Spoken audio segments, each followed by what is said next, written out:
So welcome. It's really nice to see so many people here. You know it's a panel discussion, right? That's what I'm doing. Okay, cool. As long as we got that out of the way. I'm going to set the stage for you. 2012, I was on tour with a theater company, and I've been reading up on how cities evolve and reading urbanism literature and stuff like that, and there was a board member at the festival where we were performing, and she was a big urban planner in London. And so she invited me to this closed-door session of a presentation by Plan YC. Who knows what Plan YC is? Oh, a bunch of you. I had not heard of Plan YC, even though I had lived in New York for 20 years. And Plan YC is New York City's 30-point sustainability plan for the future of the city. And this was a closed-door session where someone from Plan YC presented to London developers and architects. And it was a really interesting presentation because in my mind, I was thinking about the way language becomes a kind of product or a tool, and the fact that sustainability somehow didn't include education. Like, how do you sustain a city without schools? Hi, welcome. And that was really fascinating to me. And the other thing that really hit home, my little aha moment, was that here was this plan that used supposedly progressive values like green space and food deserts and eradicating food deserts and transit and bike lanes and walkability and parks, all in the service of making a city that was becoming unaffordable to all but the very wealthy. So that was my aha moment, and of course I'd like to think, at the time I was like, wow, I really found something out, I really figured something out, and of course lots of people have figured that out way before I did, but as many artists are, I'm sort of a cultural Columbus. Like, if I discovered it for myself, I discovered it, right? So that was what I found out at that meeting, and I started just having conversations with people about the way cities were evolving. And it was interesting to me that there was this sort of collegial competition between New York and London, like who could make the most progressively usable city with lots of resilience and lots of sustainability that was more and more and more expensive. I guess I wonder now if we're in a different time or not. And then the other thing I want to say before we move on is that this project evolves through conversations, and this is one evolution of this project. I'm interested in concrete things people have done, I'm interested in ideas people have, and I'm going to also start us off with some questions, and then we'll hear from these three amazing presenters. Can I get a show of hands? Who has moved in the last year? Who's moved in the last 6 months? Who's moved in the last 3 months? Who's moved in the last month? Okay, of all of you guys who moved by choice? Who was moved or moved by necessity? Who was born here? Hi everyone, my name is Deland. I'm really excited to meet all of you in the audience today, and wanted to thank Aaron and the rest of the panelists. I'm looking forward to our conversations. So a little bit about my background. So I'm a planner by training and also an educator, and much of my work has been at the intersection of both worlds. I'm also a native New Yorker. I grew up about 2 blocks away from here, and I spent the first 18 years of my life here before moving to California, where I'm currently based in San Francisco. So we're tasked here today to try to conceptualize the perfect city, and my response to that is it's pretty simple. I think that we as a planning profession and we as an academic institution, we need to go back and refocus on the human orientation of planning. So what does that mean? I think the simple message is we need to start, again, planning for and with people. And for me that means 2 things. Number 1 is the idea of building human capacity, so making sure that everyday people can understand and feel ownership over planning and the planning process over their neighborhood. And 2, we need to nurture and build a pipeline of future planners, and a pipeline of better future planners. And by that I mean those who are sensitive and aware of human needs, and those who know how to work respectfully and effectively with our diverse communities. So I'm going to show a couple of slides about the types of work in which I've been trying to push this. Next slide, please. So I just want to start by saying that all city kids are born urban planners. So we as city kids, I walked to elementary school, I took the M15 to junior high school, I took the 456 subway to high school. We have a very intuitive way of understanding the city. As we go about our daily lives, we ask, why does my neighborhood look like this? why does the bus line or the subway line end at this particular point? And so even though children are curious about cities and how they work, from my experience, many of my peers actually don't go on to become professional planners. And I think there's two reasons for this. One, the planning process is not exactly very easy to engage. How many of you have been to a public hearing or a land use hearing? It's just very difficult to maneuver if you don't quite know what's going on, and especially if you're going to school during workday, work hours. There's also a lot of training that needs to happen, a lot of language, a lot of common vocabulary that you need to build. So for me, it's starting to think about maybe it's the way that our academic institutions teach planning that needs to be revisited. Next slide, please. So when I was working as a planner in San Francisco, one of my side projects was to start the Chinatown Urban Institute. I had just completed my graduate studies in city planning, and I was profoundly discontent with how planning was taught, and that it seemed really far removed from the actual communities on the ground. So I started the Chinatown Urban Institute, which is a youth program aimed to inspire youth to understand and to take action on urban planning issues. And so the classroom was literally the city of San Francisco. We held classes on buses, on bikes, on walking tours. And so this particular photo, it was a guest speaker from the Municipal Transportation Agency in San Francisco. And the transit engineer was trying to explain how he evaluated the bus lines. And so it was definitely very hands-on, very fieldwork oriented. Next slide, please. Students experienced the city in a variety of ways. I said they took bike tours, walking tours, and for the final project, they had to lead a community meeting.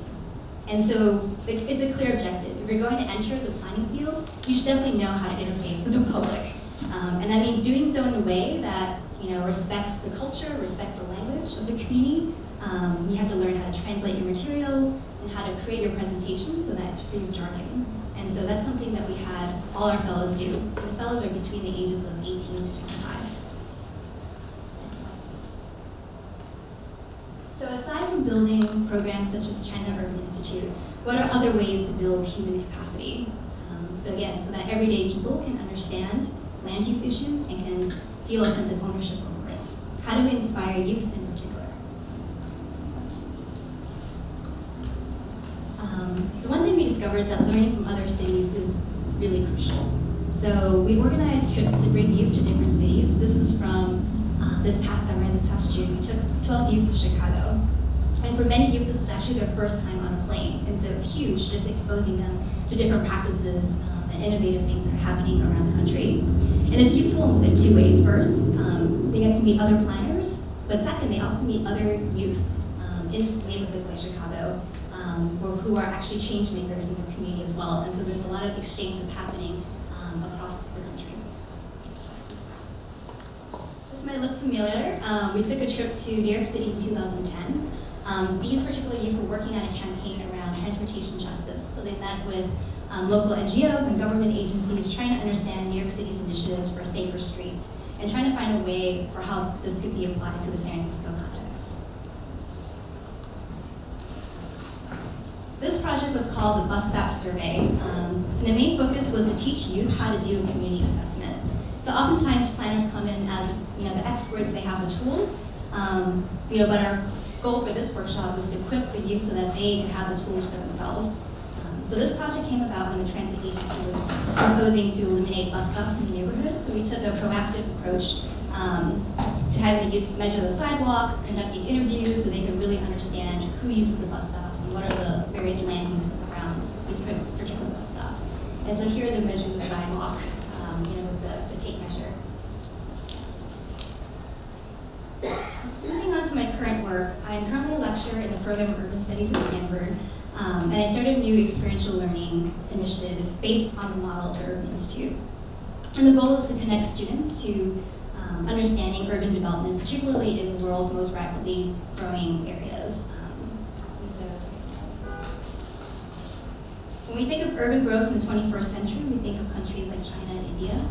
So our focus for this pilot was on Beijing and China. When you think of Beijing, you think of terrible air pollution, terrible traffic congestion.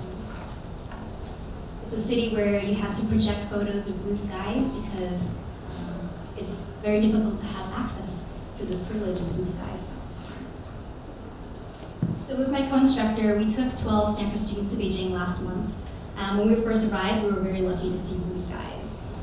So after months of the students reading about the congestion, they actually said, oh, Beijing is much nicer than I thought it was.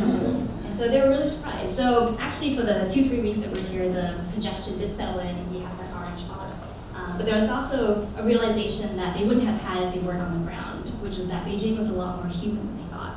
There were all these pockets of neighborhoods, there were people on bikes, and there was a lot of greenery. And there were also neighborhoods that were very strong in their social networks. So again, the students learned to experience Beijing using various modes, such as riding bikes around the historic Hutong neighborhoods. They also did a lot of field work, so they collected observations, sounds of the cities, photos, videos, and interviews.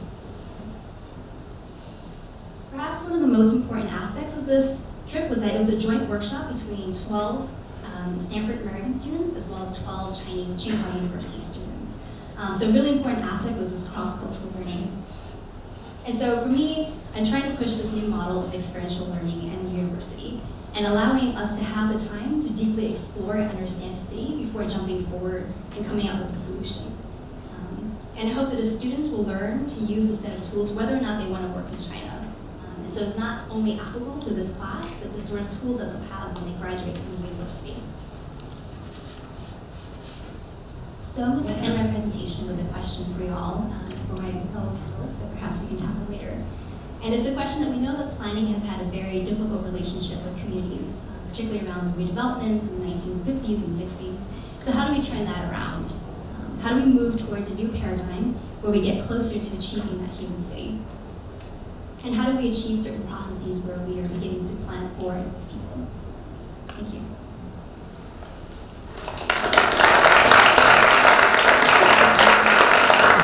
Show of hands. How many of you are aware of how you affect the city's future on a daily basis? So how? Anybody? By going shopping. Ah, yeah. How many people mistake consumption for activism? I do, all the time. Oh, I'm going green, I'm not using a bag, right? How many people use a cafe or bar or restaurant as a workspace? How many people think of a place of business that's not your own place of business as a site of resistance or organizing? Todd. Everybody. My name is Todd Lester, and I feel like I'm slowly falling out of state. Maybe that's okay since I have an idea to move to Sao Paulo. The other day a friend argued to me that we live in the best moment with the least violence globally, statistically. My rebuttal, while thinking I sound pessimistic, was to question whether the statistics had been adjusted for normal advancement. I couldn't help but hearing, through his actual words, an echo or a variation on the patriotic chorus, "We live in the best country in the world." Courtesy required that we agree to disagree, and our light thumb wrestle over the state of nature into the dead heat. Him, Locke, me, Hobbes, 1-1. Shortly thereafter, I read this quote on a friend's Facebook page. When the world is going to hell, there's always a market for work that doesn't mention it. I don't think it's as dismal as that quite, but I do acknowledge that some of the observations I'm having right now about New York City have to do with this falling out of state that I mentioned. To actually be moving to another country, to be moving to Brazil, another big city, Sao Paulo, really has me with quick reflections, quick juxtapositions between how things are in New York and how things are in Sao Paulo. I've been presenting on a project a lot lately. I'll start with the first slide. This is just a drawing about a project in Sao Paulo. I've been presenting on it lately. It's called lanchonete.org. And lanchonete.org celebrates Sao Paulo's ubiquitous lunch counters and their role in the life of the center of the city. The project invites a group of international artists to reside in and thus develop a relationship with the center of Sao Paulo, its citizens, issues, and the patterns of daily life.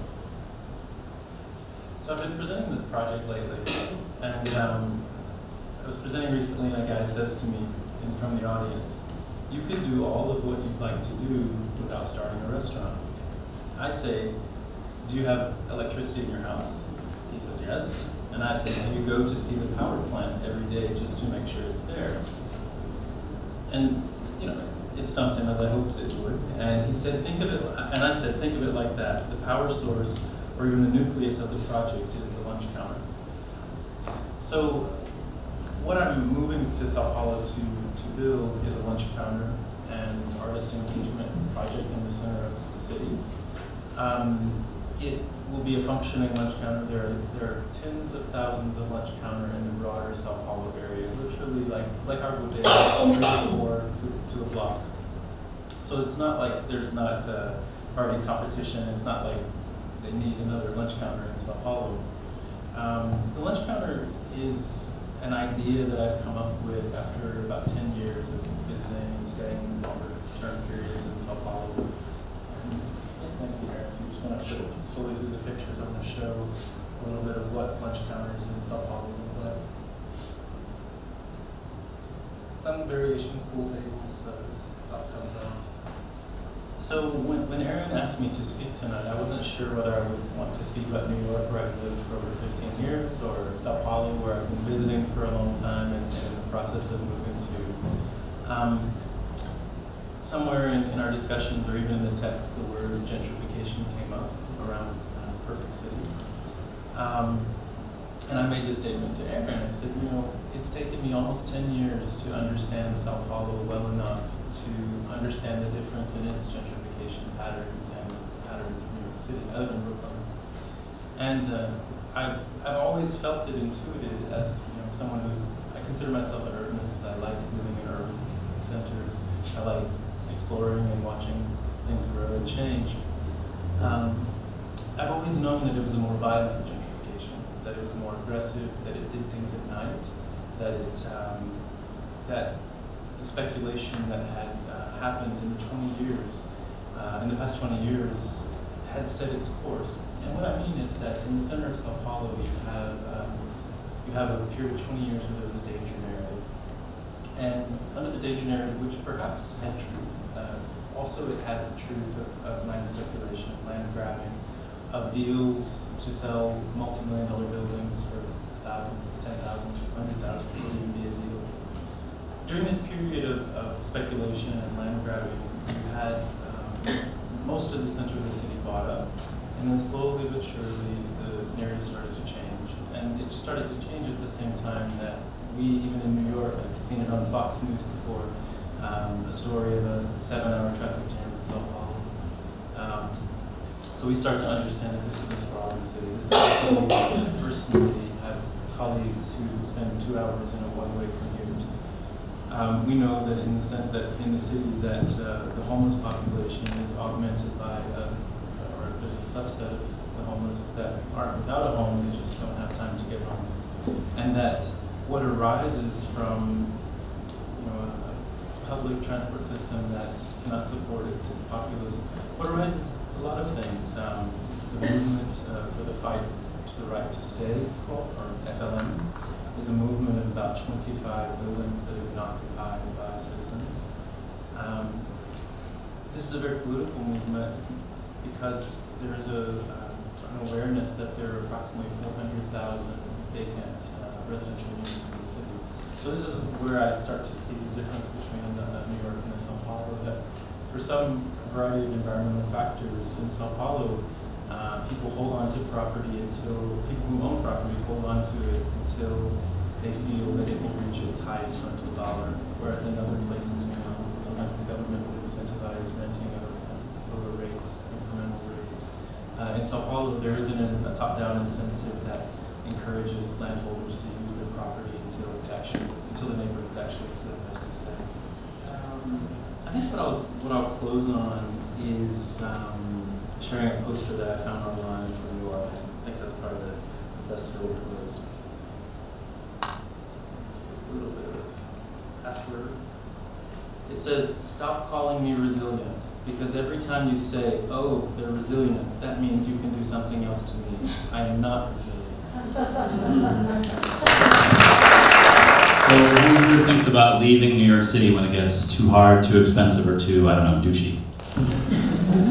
Who thinks it doesn't belong to them, whoever them are, it's ours, I'm staying? Has anyone made a decision from one to the other? Who's welcoming all of it? Says it doesn't matter. Who's been here the whole time? So, good evening, everybody. I'm Demaris, and I want to first thank Aaron for putting this together. I want to also thank Henry Street Settlement and David Garza for asking me to consider participating, and of course all of you for taking the time out of your day on a Monday to come listen to us. So, you know, I wanted to leave opportunity to listen to the other presenters, because I find that there's always really great nuggets of info that you want to respond to. And then I have my notes, and I'm going to do what I do. What I do is I speak from my heart, and I'll share my experience, and I'll tell you what kind of work we do, and why the Lower East Side is definitely worth saving. So I live in this neighborhood. I was born and raised here. I raised my children here as well, and I'm really lucky because I get to walk 15 minutes away to my office. And not many people get to live and work in the same community, but more importantly, get to work for something that impacts them so personally. So I work for Golds. Golds is good old Lower East Side. And we've been around for about 37 years now, 36, 37 years. And you know, the irony in Golds is that when we first were founded, we were founded because people were being pushed out of the neighborhood. But they were being pushed out of the neighborhood because of disinvestment. Today, we are still doing the same work, right? We're trying to keep people in their homes and in their community, but now it is about overinvestment, right? People are being pushed out because rents are going up and they cannot afford them, because the kinds of businesses that support community are changing. And we've lost many of our mom and pop shops, and we have boutiques and bars, and not that, you know, sometimes I don't go into a bar and have a drink, but there's something to be said for 7 bars on one block, and you can't find a shoe maker, right? To get your shoes fixed. So this is the context that we live in today. You know, there's development is rampant. Every time there is new development, it is predominantly market rate. How many people here know what a market rate apartment costs in this neighborhood? A 2-bedroom, anybody? Any guesses? 3,004. You know, that's high though, right? It's more, actually. Anybody else? 6. Right around 6, right? So that's a little closer. A 2-bedroom market rate apartment, brand new construction in this neighborhood is about $6,000 to $7,000. How many of you can afford that? Come on, raise your hand. You know, I was talking about this the other day with some folks in front of my office, and I said, not if all of us put all our money together could we afford that rent, right? So we are still a community that is, you know, on the brink of economic survival, even though we see these disparities, right? And, you know, just to take it back a little bit about the history of this neighborhood, many people know that this is a place where immigrants have come, you know, since, you know, before your time. You know, 200 years, folks have been coming from all over the world to the Lower East Side. And there is a saying that all roads lead to the Lower East Side, right? You probably know someone who knows someone whose grandfather was born on the Lower East Side, or somebody like me who still lives here. And so we understand and we honor that tradition and that history of being a community where people come. But what we're saying is that we want to remain inclusive. We don't want to become exclusive. And that is exactly what is happening to us. You know, gentrification is the term that we have coined to describe our experience of being pushed out by a more affluent set of people. And it is, in my world, it is an ugly term, right? Many folks that do this kind of work, they see that as a big problem. And we have this sort of, you know, I think contradiction that we have to deal with at Goals, which is we're not saying do not come, but we are saying that people like me, people like you, should still be able to stay in this community. People who have invested and who have built should be able to stay. And that's the core of what we do. We do eviction prevention, we do, service work, we work on environmental issues, anything that you can imagine that impacts community in this neighborhood, we do. We are organizers. We organize around big campaigns that change policy. We try to influence development and make sure that there is a certain amount of affordable units, permanent units that are included in that development. Those are all the kinds of things that we do. And why is that important for us? It's important for us because the people that we largely represent, right, are people who are sort of on the, been marginalized, who don't always have a voice, who are not always considered when it comes to making community decisions. So for us, the core of what we do is really about building power, right? When we think about a perfect neighborhood and how we can get there, what we think about is a few things. First, we have to build power for our folks. We have to make sure that people who live here, who have grown up here, who are raising their children here, have a voice in the decision-making process, right? It is not just a select few. We have to think about social cohesion. How do we all come together as a community? How do we know one another, right?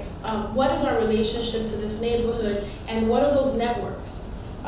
We also are thinking largely about what is community engagement, right?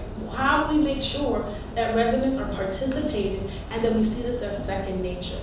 And this is very important to the work that we do. Now, I just want to I want to shelf that for a minute, and I want to just go back to this neighborhood and its history, right? We have a very old residential community here, and because of that, we also have a lot of organizations like Henry Street, like Goals, like Cooper Square Committee, and this is the home of the oldest settlement house. And all of those organizations, they all focus on different things. Sometimes we get to come together, but we've all been fighting this fight together. Even when we're not together, we're fighting this fight together, either by trying to bring programming in the arts, or by trying to bring social services. This is what we do together. And I mention that because it's an important component of how we're going to get to where we need to go to make sure that this neighborhood remains livable for the people that are here. And I want to share an experience where that was really true, where we got evidence of that. And I'm going to take us to October 29, 2012, which was the day that Hurricane Sandy hit this community. All the things that we do, everything that we are as a community, as organizations, really came to fruition during Hurricane Sandy. Let me tell you how. The first thing that happened was that all of us did what we do all the time. We helped our community.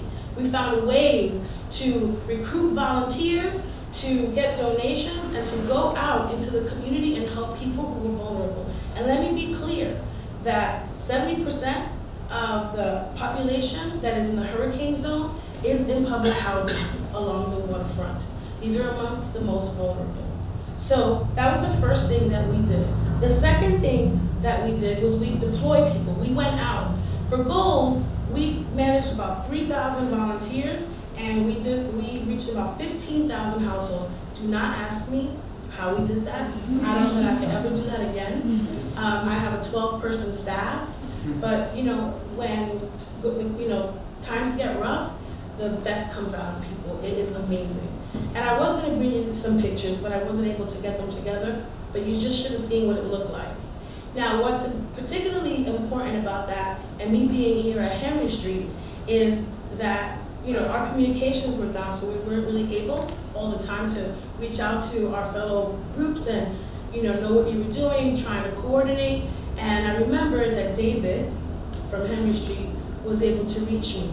And he said, D, because everybody calls me D, whatever you need, I got you, D. Whatever you need blankets, I'm bringing you blankets. And so, when we could, we found those pockets where we could support each other in our efforts. But largely, we weren't able to communicate. But again, what made us get through, and this issue about being resilient, that people said, oh, the Lower East Side, you didn't really go through a lot. We did go through a lot. We just had a lot of structure here that was able to help us bounce back a little quicker.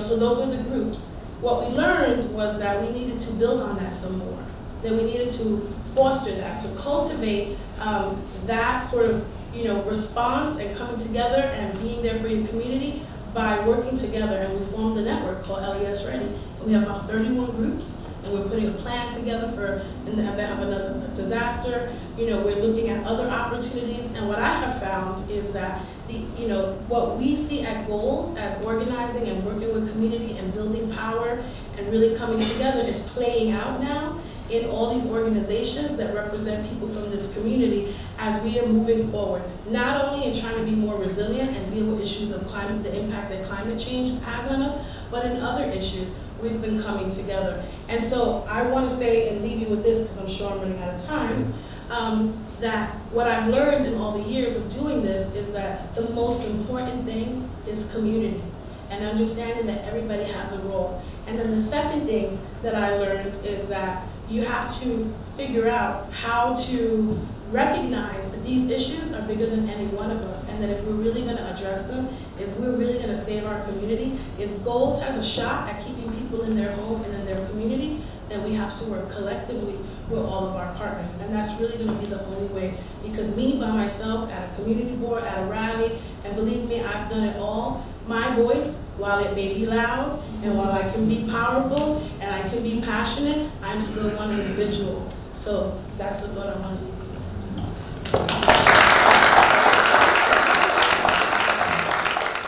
So originally, this was going to be a conversation about annexing part of New York.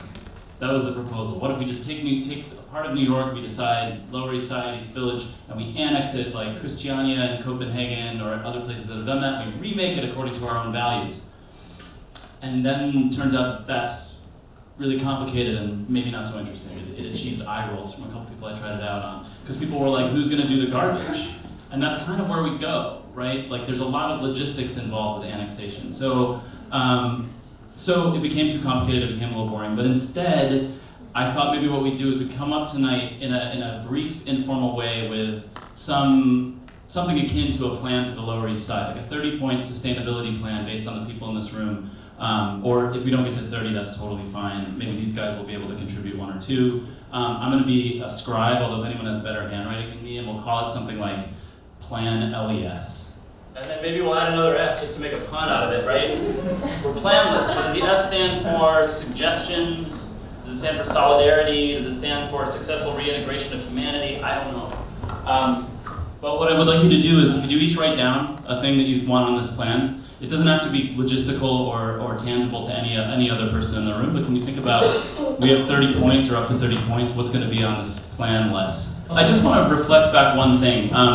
There's a sense of community building or protest. There's a sense of planning. There's a person who planning is her career, and there's an artist organizer. And I'm just wondering how protesting, planning, and art go together. Have at. It's a small question. I'm curious about how those three things function together in whatever community we're constantly shaping. And I want to say too, it's interesting to me to think about the fact that we are, there's this idea of like a movement starting or beginning, starting or ending, that there are finite lines around what a movement is or what an art project is, and I just want to propose that I'm interested also in the daily interactions among these three things, because each of you kind of approaches those three things within the work that you do. Yeah. So interestingly enough, we work on all three things at Goals and have used all three methods as a way to push forward a social justice agenda. So we've been involved in a considerable amount of planning, both in rezoning and development plans, neighborhood plans, waterfront plans, you name it. I probably have an honorary degree in planning at this point. And we've also tried to figure out a variety of ways to work with artists or bring art into our work as, again, a way to push forward a social justice agenda. And specifically, right now we happen to be working with a class of artists that are using their skills and their creative practice to help us come up with tools that will help us be more successful in our organizing campaigns. So how they connect, I can't tell you why. I can only tell you that they do connect and that we use them all the time. I'm interested in an example of when or whether the art can live on its own terms, or if that's a a false ideal, or if that's not important, or like how does the process work where you work with an artist, and is it like can you spell out that process for me? Yeah, sure. It's different every time, but what's important to us is two things. One, we love to support emerging young artists from this neighborhood that are not often in circles of art circles. So that's one thing. That doesn't mean we won't work with other artists. We do it all the time. And I think what typically happens is that whenever we're going to work with someone, we try to figure out how to come up with a project that is mutually beneficial. So like I'll give you an example like right now, very quickly. So we presented all of our campaigns, we talked about what our challenges were, and we hope that they will be inspired to use their art in some way that may come up with, for example, some sort of piece, a painting, or that we could turn into a poster that can break down a complex idea that we would use then to educate folks in our neighborhood around an issue that we're trying to build support around, for example. And that's just one kind of art. Another kind of art would be, we have this issue and somebody might come up with an idea to do a short film or create a theatrical piece, a skit of sorts. So when we participated in the People's Climate March that just happened on the 21st of September, the students came together and they put together this fake march, and they did all these skits walking through the street that they came up with, and that was their form of creative expression. So first we want to give opportunities, and secondly we want to make sure that they are just as happy as we are in collaborating, and that everybody wins. Because what we have found is that if it's just about them, then we are using time that we don't really have to work on this, and if it's the other way, their heart isn't in it.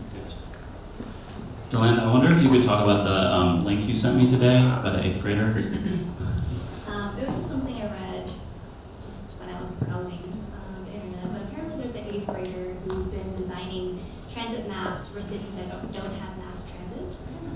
That was just pretty creative and pretty fun to kind of inspire that youth imagination. But I did want to respond to the section of planning, art, and organizing.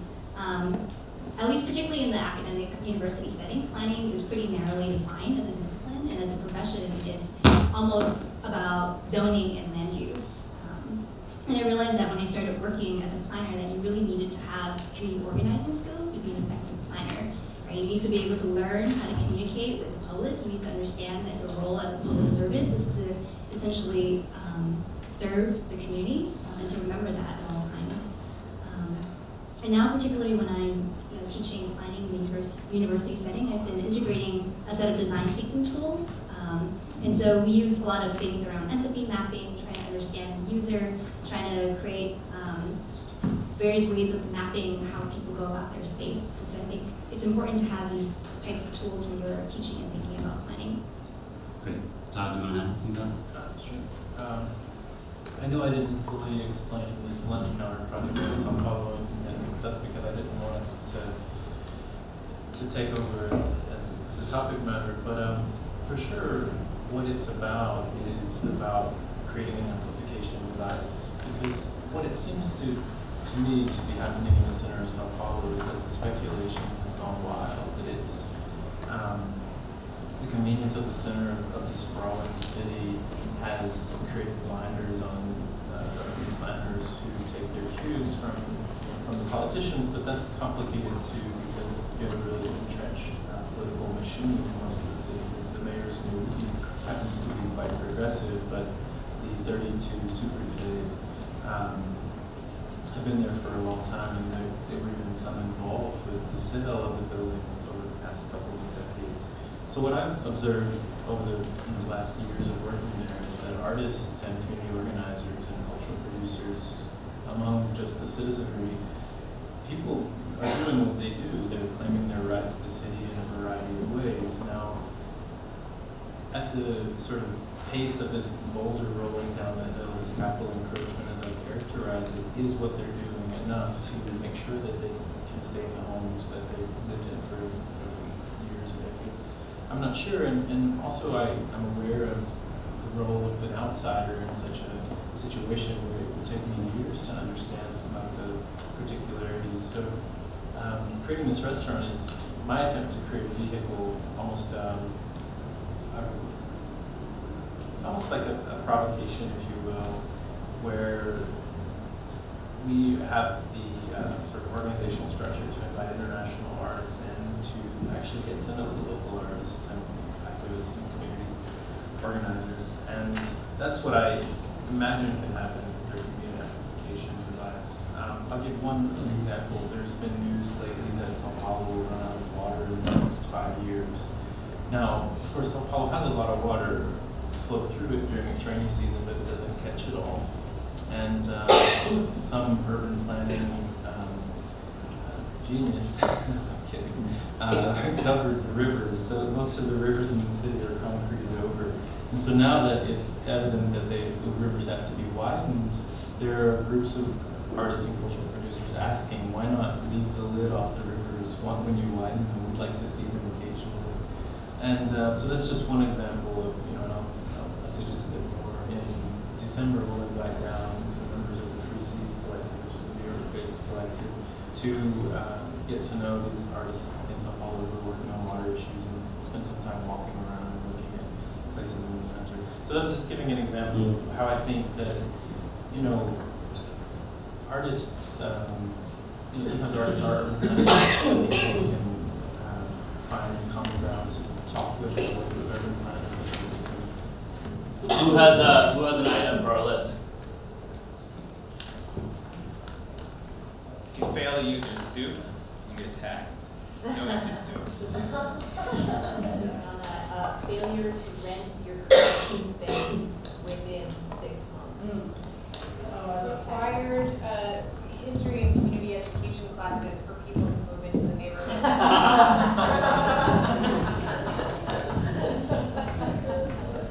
And the orientation. A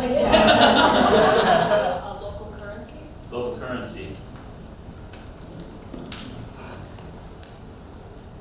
Okay. We'll come back to more in a minute. One more question for you guys. So I'm curious about two things, and if anybody has a response, great, and if not, we'll move on. But one is, so Demaris, you talked about Sandy and the aftermath of Sandy, and that's one that seems like the best of the neighborhood and also the organizations that support each other and the people that support each other came out. And do you find that it's like that, I don't know what the right wording is, but I want to say how could every day bring that out? Like, are there little signs you put up, Are there, ways that people can tap into that on a daily basis, or do they? Am I just missing it? You know what I mean? Or is it too much to ask given what people have to deal with just to get through the day? I don't know if, we could do that daily. That would be too much to ask. But I do think, that we can do it more. So I think it's important to say that we have done that. Mm. I don't know that it has been as big. I don't know that there was one major big issue, one event that happened in this community that caused all of us to, respond, right? Sometimes there's, an issue and maybe 4 of us respond and we come together and we'll have these pockets of groupings, and sometimes the coalition of us gets a little bit bigger.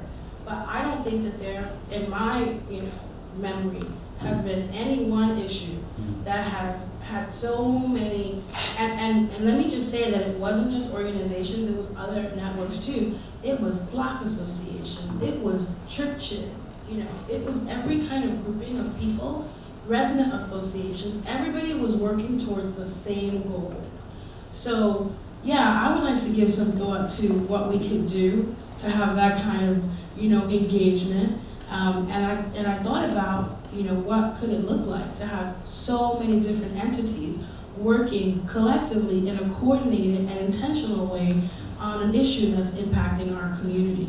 I don't know that we'll be able to replicate that, but I do think that we can create spaces where even a part of that can happen again. Any more points? We have a 4-point sustainability plan. I bet we could do better than that. Who else? Less authenticity. Less authenticity. Oh, thank you. Can you say more about what that means? Maybe making like camouflage, yummy camouflage, big false storefronts. Right. So when people come, it already looks like what they want it to be, but don't really want. Are you saying more Edison bulbs and dark burnished wood and the oldie like Brooklyn shop piece, or You could do that too. less of that? Whichever you want. Yeah. Less authenticity. Excellent. You just can't profit off real estate. Sunday road closures for biking. And play. Broadway, Amway, Houston. To make a system of channels to communicate artists that are local artists to use the spaces that are in the neighborhood, like galleries, theaters, parks, for develop their art, for showing their art. Yeah. How many people here drank the Kool-Aid of the creative class? I did. A little bit? Anybody? No, I'm the only one? Come on, I thought like, hey, it's cool, we're artists, we're creatives are moving in, we're making the place better. Yeah, okay, a few people are like, yeah, all right. I did that. I think that's a really interesting thing to move beyond now. I would love to open it up if anyone here has a question or a comment, a thought that's come up tonight. So I'm not from here, I'm on the Lower East Side, and I want to know what would be in my required class or if I moved here. What would I be taught? I mean, I guess what I meant was sort of like that there ends up being this othering, right? Of there's like the people who are paying $7,000 for market rate 2-bedroom apartments, and people who lived for many generations in apartments that their great-great-grandparents, whatever, lived in with 15 siblings, right?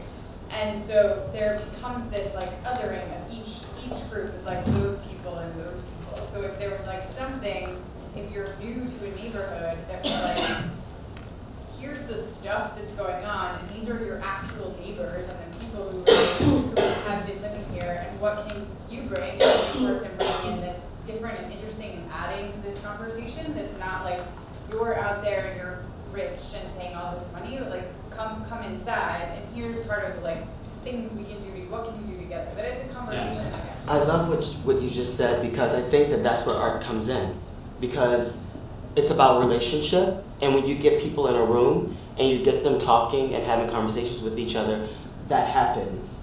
And then I'll use my personal experience with Demaris. So I moved here 3 years ago. I live in... Fraternizing with a gentrifier.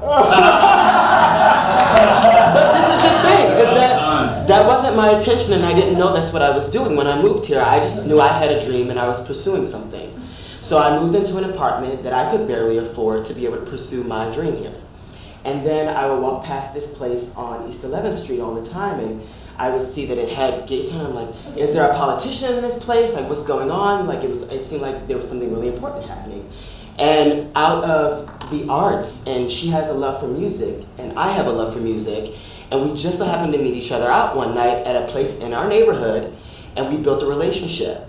And so now I know what Goals does, what it represents in the neighborhood that I live in, and through that relationship, now I can see how, as I grow and expand in my art, and I make more money, hopefully, in my time, how I can support the community and give back, and I won't just be a gentrifier, but I will be able to support, even though I'm still living the life that I'm creating for myself.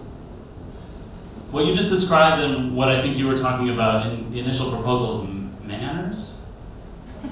This is something that's confusing to me, because I feel like what we're talking about is like a workshop on manners, on basic comportment, on how to be a neighbor. And that is a thing that I don't know about institutionalizing. Like that really is the thing where I'm like, yeah, so. I think it's also, I've been thinking a lot about how we think of real estate as an object, but it's not. It's a process, it's a system, it's a network.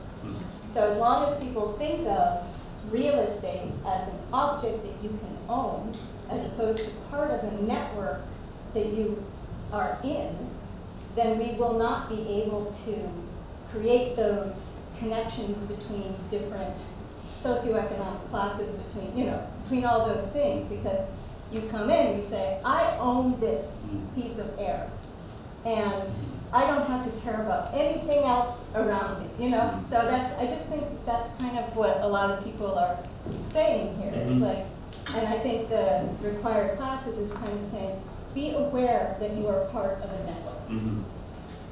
That almost sounds like an older form of city living, though. I think what's Right.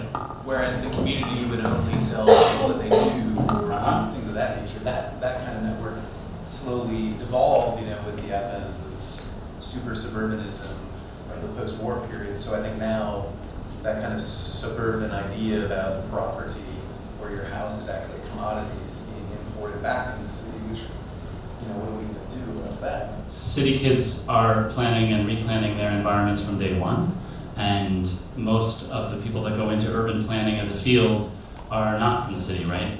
That's changing soon. Yeah, well, yeah. And I wonder if you can point out one or two specific physical things, attributes of suburban planners planning urban spaces. I mean, I think if you look at the history of New York City, looking at the freeways, and looking at particular redevelopment of neighborhoods that were healthy and were, called blighted and essentially destroyed. One thing I did want to add, though, is there's a really great program out of San Francisco's Chinatown called the Chinatown Alleyway Tour Guides, and it's a youth-led program, and it's open to residents, tourists, if they want to learn about the neighborhood, particularly from the residents who grew up there. And so hopefully, that could be a model that you can look at, particularly other communities. What I hear a lot is that we're talking about purchasing power. You made me think of it, and it's why I entered Hobbes and Locke in the beginning, and the whole kind of debate over the state of nature, is it violent, is it peaceful? I feel like, I'm not such a pessimist to think that it's just violent, but I do feel like that there are these ways through complacency that we allow our purchasing power to be very violent for other people, and I think it's just kind of the ability to question what my purchasing power does to someone else. And I hope I'm performing sufficiently with my shifting state of not being quite in New York or Sao Paulo. I'll give a reference from Sao Paulo, where the big viaduct that runs through the city is called the Minhocao, or the Big Worm, locally. And the city can't function without the six-stage viaduct and also a complementary tunnel that runs under the city, because if those weren't there, then it really will be stalled all the time. And so now that the center is perceived as not as dangerous, and people are moving down from Paulista as a phrase, Paulista is this big banking corridor that separates the center from other parts of the city. And you do have things happening on the Minhocao, so the Minhocao is closed after 9 p.m. every night, it's closed all day on Sunday. And of course, these are great things, but it was only through the purchasing power of a different class, economic class of people coming into the community that they had the agency to ask that of the planners and the government. I'm still thinking about some of the comments about real estate, and then the comments about a neighborhood orientation, or relationship and building. And so I just want to, as our time is sort of coming to an end, I just want to leave people with a few things to think about. We say all the time that the very reason, the flavor that attracts people to our community, that very thing that draws everyone, is the very thing that everybody's changing, right? Because we're not thinking, I think, responsibly in some ways, or creatively about how to build on that. And, the neighborhood, has, some folks call it the birthplace of American culture. And there's a lot of things that you can say or not say about this neighborhood. But the one thing is that its diversity and its cultures have lent themselves to the neighborhood's evolving, right? And being a place, with its nitty-gritty feel that people want to come to. And so as we are moving towards this development, as some folks say we're gentrified, I say we're gentrified, right? Of different stages of gentrification, that flavor is part of what we're losing, right? So that's just one point. The second point, I just didn't want to forget to say these things, is that have people here heard about the development that's happening on the west side of the corridor? Yeah. Raise your hands. Okay. So we talked about how we bring folks together and how, even with our differences, I think there definitely needs to be sort of a re-education of what people mean and contribute to a community, because while we perhaps don't yet, and maybe that'll be when Demaris gets arrested, a four-door building, we do have an entirely separate building. So how many of you have heard of Extel Corporation? Okay. So this is not to say one way or another what I think about them. I'm in somebody else's house, so I'm going to be mindful. You're okay, Dee. I had to give permission. But anyway, so Extel Corporation is what I call bookending our community right now. So have you been to Pathmark? Everybody knows, remember where the Pathmark was? Remember you would, sure. So Pathmark's on Pike Street, and Pathmark closed down about 2 years ago, I think. And they sold the land where Pathmark was on to Extel Corporation. Who's familiar with 14th Street between Avenue A, Avenue B? Do you remember Pizza Place? Meaning like P-E-T-E, Pizza Place? Do you remember when that burned down? Right? And folks were saying, something doesn't seem right about that burning down. So have you been there lately? Have you seen that whole thing is vacant? Well, Extel Corporation now owns the site where Pathmark was, and now they own the site where Pizza Place was in that whole strip.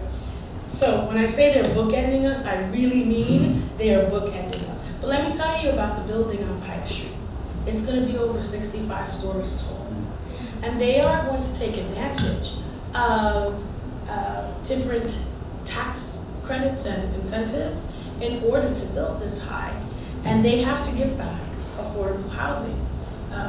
That's part of the deal. And they are going to bring that affordable housing in the form of an entirely separate building.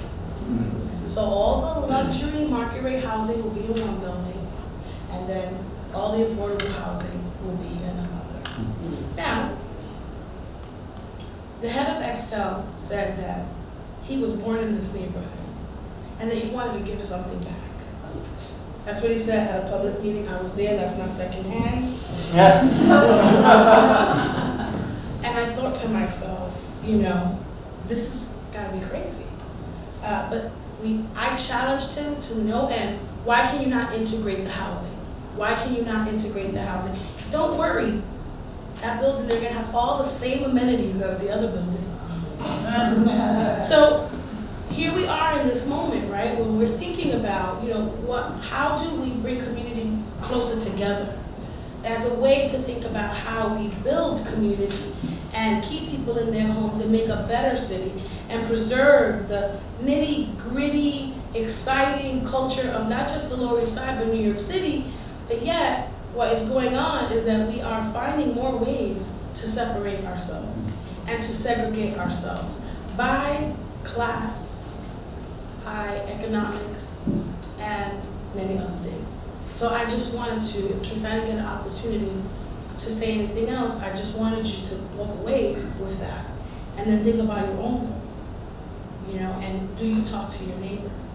And do you go, not just to the community board, because the community board is great, that's fine, but there's other meetings, there's other spaces where we come together. So think about what your role is, because people say to me all the time, the difference between the people who used to come here in the 60s and the 70s when there was all this disinvestment, a lot of them were AmeriCorps-vistas, is that they used to care and want to know how the Puerto Rican woman down the block made rice and beans. And they were proud of that. And they thought it was cool to sit on the stoop, and get to know your neighbors. And even though the drug dealers were scary, they still felt safe with the drug dealers because at least the drug dealers protected them on that block. So I'm not saying those are days that we necessarily want to go back to, but I'm saying that there's something to learn from the past that we should be applying in the present and looking forward towards in the future.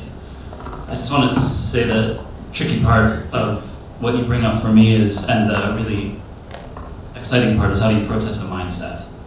You know what I mean? I think that's the, I think there is, and how do you make art about a mindset, or art that contains a different mindset, that really grasps a different one? Because I think that's that for me is the crux. If art can't do that, Aaron, if art can't do that, then I don't know how. Right, okay, so it's up to us. Because I'm just a protester.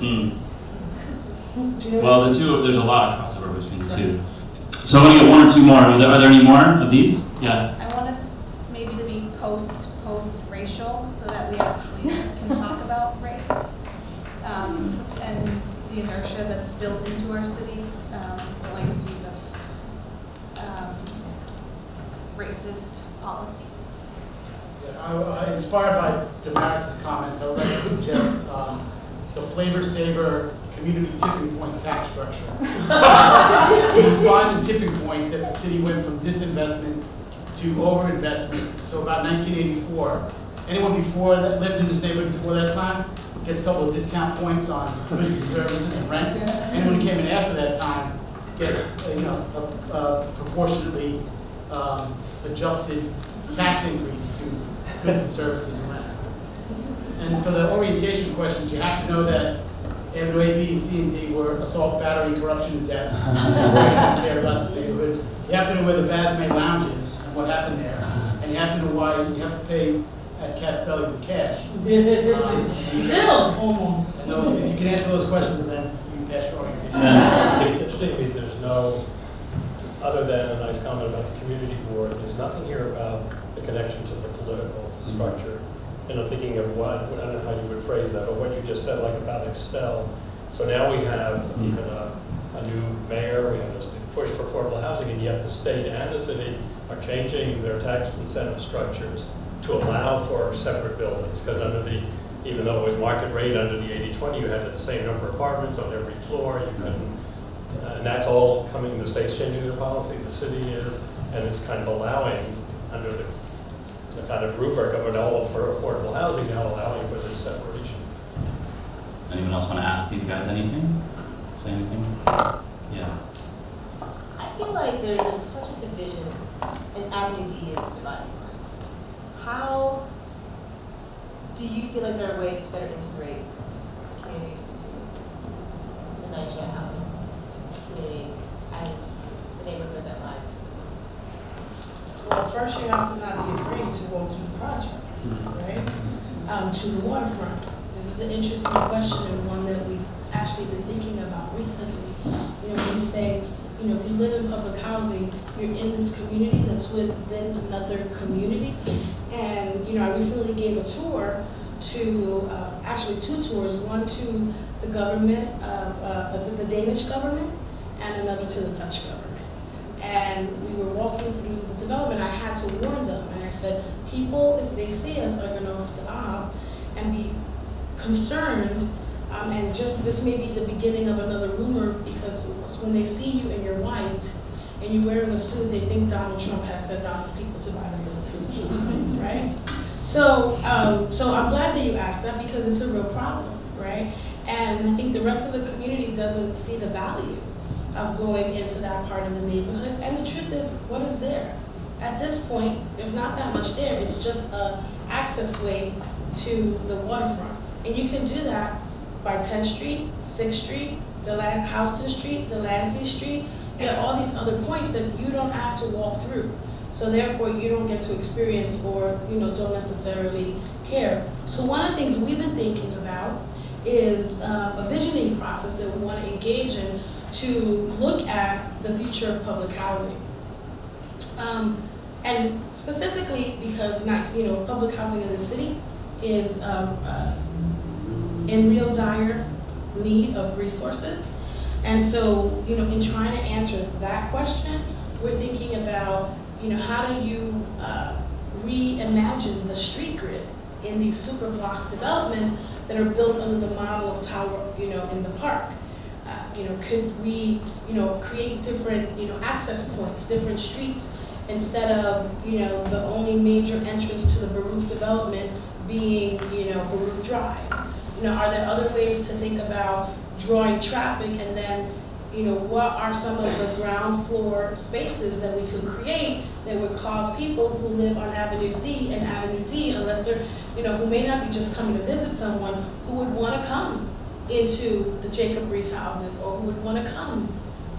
And part of the reason that's important to us is that people don't want to come because of the negative stereotype that public housing has, which is, it's dangerous, it's drug infested, people are criminals, and so people don't want to walk through there, and that may not be the case for everyone, but I'll tell you something that keeps me on my toes, and one of the reasons why I feel comfortable enough to say this is that every time there is an article about public housing, the one thing I make sure I do is I read the blogs and the comments.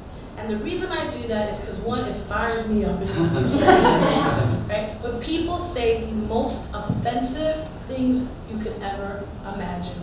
So if you haven't done that, do that. And you might be surprised by what some people you might know would be saying, So that's one thing I think will go far. Rethinking that street grid and how it connects to all the other streets, and thinking about other uses for those commercial, for the ground floor spaces that could potentially attract people from the rest of the neighborhood. And I think it will go a long way, because I think one of the reasons that we're in this situation with public housing is people, for example, think about us as those people over there, right? And how they need to be thinking about us is, that's my community. The way I look at Avenue B and Avenue C and Avenue A as my community, they need to think that Lillian Wall houses and Jacob Riis and Baruch houses, which incidentally is where I live, that we are part of their community as well. And when they understand that that is the case, and when they also recognize that we have a big place in this city, and probably one of the major reasons that this city as a whole and this community has remained so diverse, when they recognize that we're part of that flavor, maybe they'll change their perspective and the way in which they lend their support to the causes for our community. Otherwise, if we don't do that, the city may be drastically different. Just imagine airlifting all of the people who live in public housing out of the city, how that would drastically change the demographics. I want to bring us to a close in a minute. And I would just like to say that my hope for this project is that it continues to be and engage conversations that are this rich.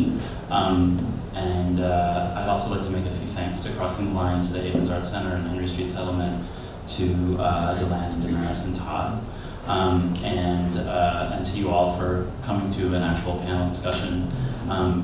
Because I feel like I'm interested in making truly experimental, undefinable work that is substantive as it can be. And so I just want to say I appreciate you indulging us with that tonight, and also to A Blade of Grass, who's underwritten part of the cost of this event. It's really generous, and we're really appreciative. I'd also like to have, I wrote something right after the Plan YC thing that I saw, and I just have a few friends that I asked to read parts of it. So I was wondering if Clarna, could you stand up? I'm in the city. No, I'm in a hologram of the city that feels like I'm in the city, but I'm not. I am in the place where the city was, but it's not here anymore, because the people that made the city exist, that made it be, are not in it. They are somewhere else. They are in the firmament that is made up of all the other cities. The other cities had a relationship to this place. They hated it because it thought it was better than them. They wanted to be it because of the life that went on there. Lives. The energy. Everyone talked about the energy as if it was both permeable and permanent. You could, if you wanted to badly enough, pierce that energy and become part of it. You could not bring it anywhere with you if you left. But you would probably not leave. You might have to leave because of an opportunity, or a debt, or a love. But you wouldn't just wake up one day and say, you know what, it's time to leave New York City, just because I feel like it. I forgot to leave. I guess I forgot to leave. Someone's waking up next to me, and we used to live here together. and we are still among the buildings and streets. We still ride the trains, which are the closest things that we have to the city that still exists. But what we are in is not the city. It's the death of the city. The slow death. The death you don't notice. We're the lobsters in the warming water. One day steam will come out of our eye sockets, and the mayor will congratulate him on a lower crime rate, and the rich will cheer for an indie rock band and beards. The water will lap over slips and caress the streets, and time will be done with us. The hologram city will short out, but we will still be here. Thanks for coming.